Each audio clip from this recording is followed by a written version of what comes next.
Are you approaching retirement but not sure whether property or shares will be the better investment for you?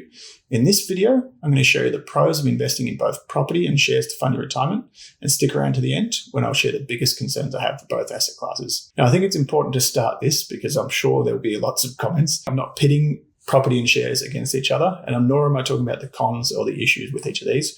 Rather, I'm looking to consider mainly the positive of both of these asset classes and why they can both play a role in funding your retirement and generating that passive income that helps you step away from full-time work into peaceful, successful, happy retirement. Now, before we dig into the detail, I just wanted to reiterate that the key here isn't saying that property is better than shares or shares is better than property. Rather, it's to encourage people to be engaged and be thinking about their investments and to be importantly putting their money, their capital, their savings to work and having an involvement and being informed about the decisions they're making. So in either case, I'm happy if you use this and if you're looking towards investing in any way and essentially contributing towards generating a passive income that allows you to live the retirement that you want and have worked your entire career for.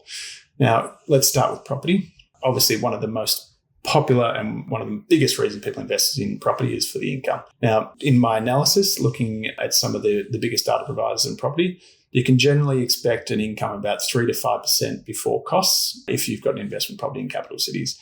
If you step out into regional areas, it looks more like 5%.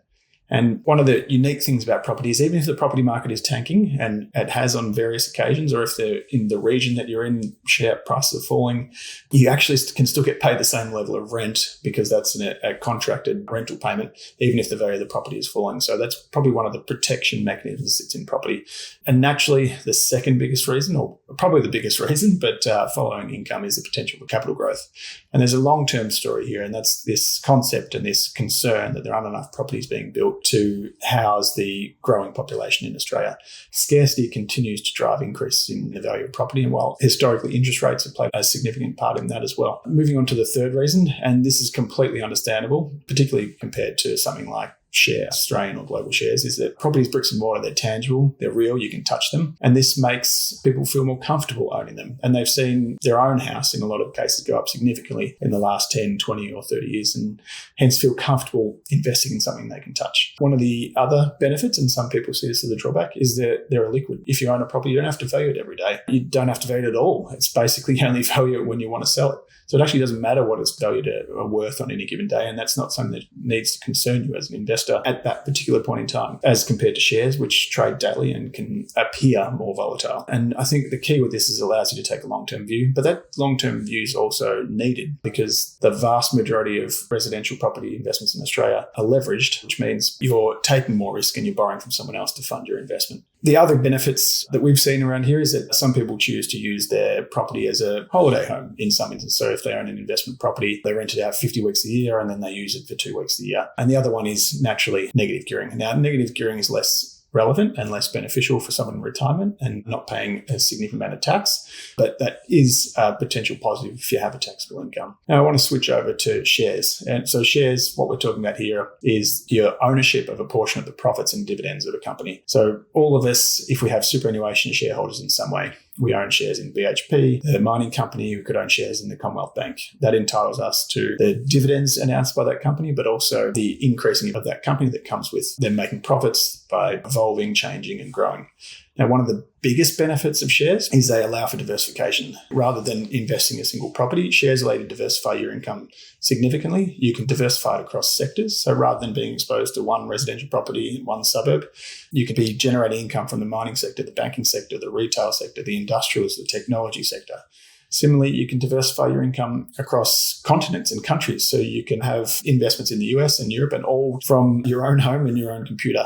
Similarly to property, the second biggest benefit is the potential for capital growth. And part of this is the ability to access some of the most important trends and some of the most well-known and fastest growing companies in the world. So it's very difficult to invest into the artificial intelligence trend, the e-commerce, data centers, or any technology-driven trend if you're investing in residential or commercial property.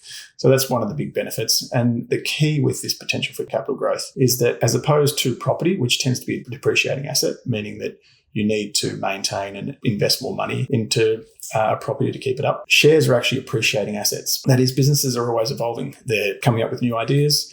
They're adding new staff. They're closing some divisions, opening new divisions. They're constantly evolving, constantly changing, which means they're more likely to be, and they're historically been, appreciating versus depreciating assets.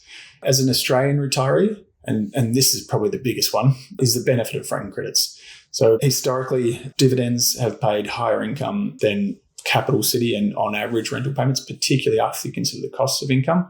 And also, if you're investing in Australian companies that pay tax in Australia, you get the benefit of franking credits. And franking credits are basically a credit for the tax already paid by the company, and they result in a free kick of around 1.5 to 2% per annum on top of the dividends that you're receiving. Closing out on that, I think the key here is that shares are significantly more accessible and you don't need to borrow. They don't require large amounts of capital. Median house prices are anywhere from $500 to $1 million in Australia. So you don't require huge amounts of capital to be able to invest in shares, whether they're Australian or global.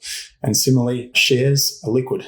If you need money tomorrow to fund your lifestyle, to pay for an overseas holiday when you enter retirement, shares can be sold and you get your money back within a couple of days. Whereas selling a house is obviously significantly more costly, but can also take months or even years if you're selling into a difficult market. But I think the key here, and we've touched mainly on the pros here, is that both these asset classes over the very long term have generated pretty strong returns in the vicinity of 10 to 12% per annum. And naturally, properties benefited from the ability to borrow against that asset, whereas shares have done it without the need for leverage. If there were two things I'd worry about with property, as I said at the beginning of the video, the two would be a lack of diversification. So what I'm very focused on, and one of my biggest, strongest beliefs, is the need for diversification of your income and the resilience of your income in retirement. Unfortunately, because property is so costly in Australia, it can be incredibly difficult to get a diverse range of income sources. That is, you're naturally probably going to rely on one tenant. The other issue there is that in a lot of cases, and this is very much generalizing, investing in property tends to mean that you're asset rich and cash flow poor compared to some of the other alternatives that are available. If you consider that you can get a term deposit these days ranging anywhere from 3 to 5%, and that's a similar range to what you can get from a property, that's where the comparison, I think, is worth making. The two things you should worry about with shares is one, volatility, and that's, I'm sure there'll be plenty of comments on this as well, that you need to be able to stay invested in shares for the long term to benefit from that compounding and that potential growth. But they are volatile, they're traded every day, not that you should be looking at it every day or should be worried about it every day.